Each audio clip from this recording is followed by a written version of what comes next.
Okay, let's just jump right into this, because we have a lot to unpack today.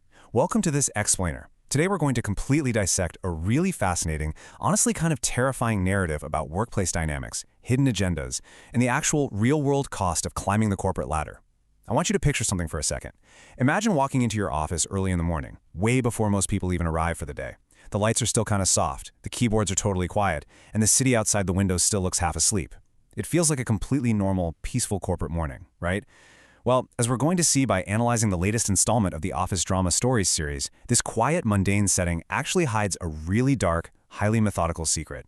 Because in this specific environment, it's the ordinary objects, think about a straight printer tray, a weird calendar alert, or a badge scanner log, that have actually learned to tell the truth, even when the people in charge absolutely refuse to. It's like a giant puzzle where the pieces themselves are trying to warn you.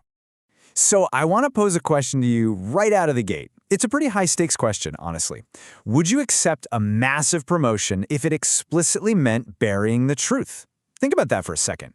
In our story, we are introduced to a guy named Ethan.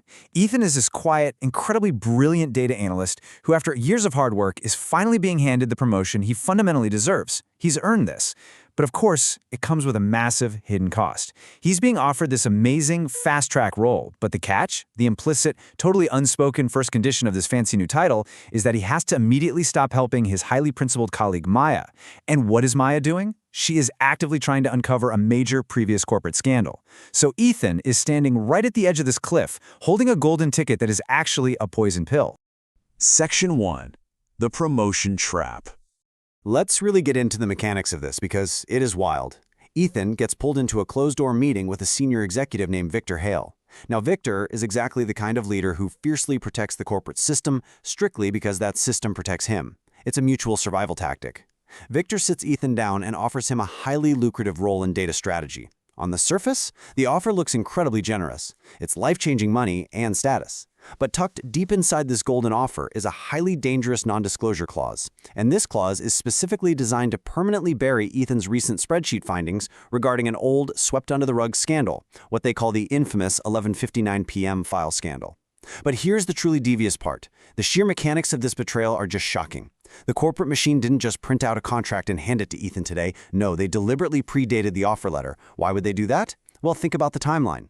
If Ethan signs and accepts it now, the official company record will falsely show that he accepted this massive promotion before a major internal audit ever even took place. I mean, this is literally a masterclass in manipulation. Because if Ethan ever tries to blow the whistle later on, or go to the press, or go to HR, this predated letter will instantly be weaponized to discredit him. They'll just say, oh, Ethan? He's just a biased witness playing office politics who got a promotion and is now acting out. It completely neutralizes him. It is a beautifully crafted, absolutely terrifying trap hiding right there in plain sight. Section 2. The Baseless Accusation. So, while Ethan is sitting there silently wrestling with his trap, the larger corporate machine fires up a massive distraction tactic. They need a smokescreen. Enter Rebecca Sloan. Rebecca is an incredibly image-driven manager, and she immediately initiates what she calls a culture alignment huddle. Now, we've all been in meetings like this, right? She uses all the right corporate vocabulary, the language of healing, teamwork, moving forward, but her sentences are literally aimed like blades at one specific target. She starts casting this vague, sweeping blame entirely on Maya Bennett. Rebecca tells the room with a totally straight face that accountability includes tone. Let's translate that. She isn't asking the team to look at Maya's data or evaluate the actual evidence of a cover-up, not at all. She's asking the room to evaluate who sounds easier to punish. She's tone policing the whistleblower. But Maya is sharp. She sees exactly what's happening. During this very meeting, Maya writes a single profound sentence in her notebook. When truth threatens power, tone becomes the trial. That hits the nail right on the head, doesn't it? The absolute crucial takeaway here is that when toxic, broken systems cannot attack your facts because your facts are solid, they will completely pivot and attack your delivery. They'll say you're not a team player or that you're being too aggressive. Section 3. The Hidden Trail. But here's the thing about data. Data doesn't care about your tone. Data doesn't care if you're smiling or if you're aligned with the culture. It just sits there, being true. And Maya starts noticing the tiny details that literally nobody else in the building wants to look at. It's those ordinary little digital footprints that absolutely refuse to behave. We're talking about a system timestamp that's just slightly off, a missing notification that should have triggered, or even something as ridiculous as an incorrect font used in a memo header. So Maya secretly goes down to see the IT specialist, Noah Grant. She asks Noah to pull the raw server logs. As she points out to him, a clean mistake is just a mistake. You know, it happens. But a clean pattern? Well, a clean pattern is something else entirely. And wow, did they ever find a pattern. They managed to uncover irrefutable receipts. When you actually map out the server logs, this terrifying, undeniable symmetry emerges across the board. You have the exact same timing happening across completely different isolated incidents. You have the exact same senior approval chain signing off on everything, and surprise, surprise, it involves Victor Hale every single time. But the most damning piece of evidence? It's the language. They found the exact same copy-pasted cleanup language used secretly in the background emails. 3 words: contain, stabilize, reset.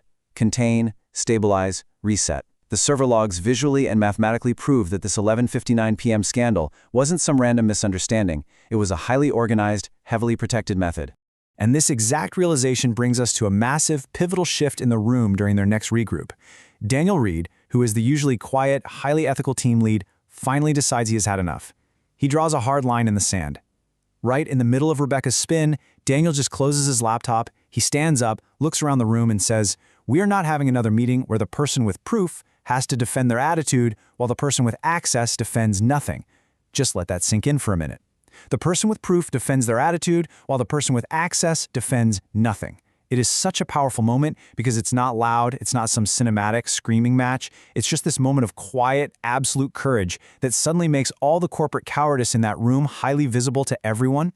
With one sentence, Daniel completely short-circuits Rebecca's entire deflection game. He calls out the illusion. Section 4. The truth speaks. So the climax of this entire story erupts right behind the glass walls of the main conference room. It is a full-on clash of worldviews. You have Victor, red in the face, aggressively arguing process. He's desperately trying to hide behind the company rulebook, claiming all the proper channels were followed. Then you have Rebecca arguing perception. She's still trying to manipulate the optics, worrying about how this will look to the board and how they need to manage the narrative. And then you have Maya, sitting there calmly, simply arguing evidence and pointing to the server logs. During this incredibly tense standoff, Olivia Park, the senior HR partner who has been quiet this whole time, has this profound realization. She cuts through the noise and states, "Process without integrity is just choreography." I mean, what a totally fantastic way to frame it. Think about it.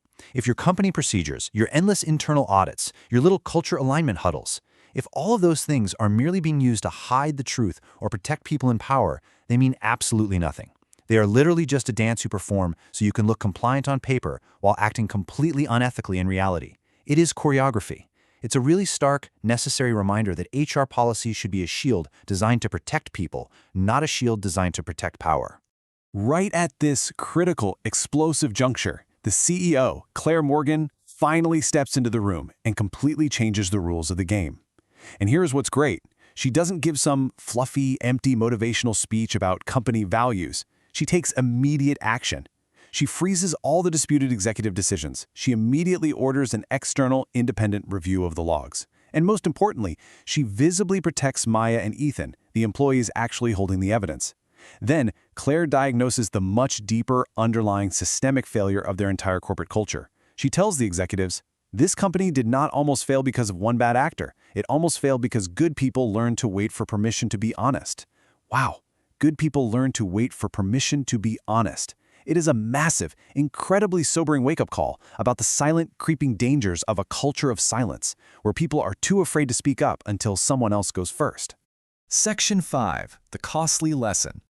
So, what does all of this mean for us? What should you actually take away from this? Because let's be real, this explainer isn't just about analyzing a fictional corporate drama. It is a literal blueprint for recognizing real-world manipulation. Because when toxic systems start to fail, they don't improvise. They follow a very predictable playbook. Let's break it down so you can spot it. Step 1, they create confusion.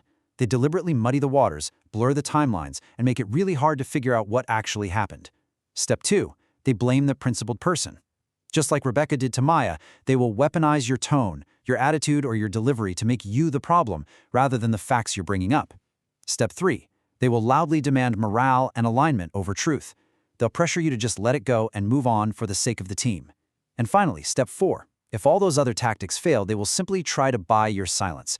They'll offer you a fast-track role, a shiny new title, or a predated promotion, just like they did to Ethan. This 4-step list, this is your mental checklist. Keep it in your back pocket for spotting red flags in literally any workplace you ever walk into. And that, ultimately, leaves us with this final, incredibly powerful thought to chew on. A promotion is not a reward if it buys your silence. It's just a transaction. Sometimes, the absolute highest, most honorable title you can possibly achieve in your entire career is the one that you refuse to accept. As you look at your own workplace, evaluate your own boundaries, and look at the offers that get put in front of you, you have to ask yourself a hard question. Are you genuinely being rewarded for your excellence and your hard work? Or are you simply being compensated for your quiet, predictable compliance? At the end of the day, what is your integrity actually worth to you? Thank you so much for joining me on this explainer. Keep your eyes open out there, trust your gut, and I will see you next time.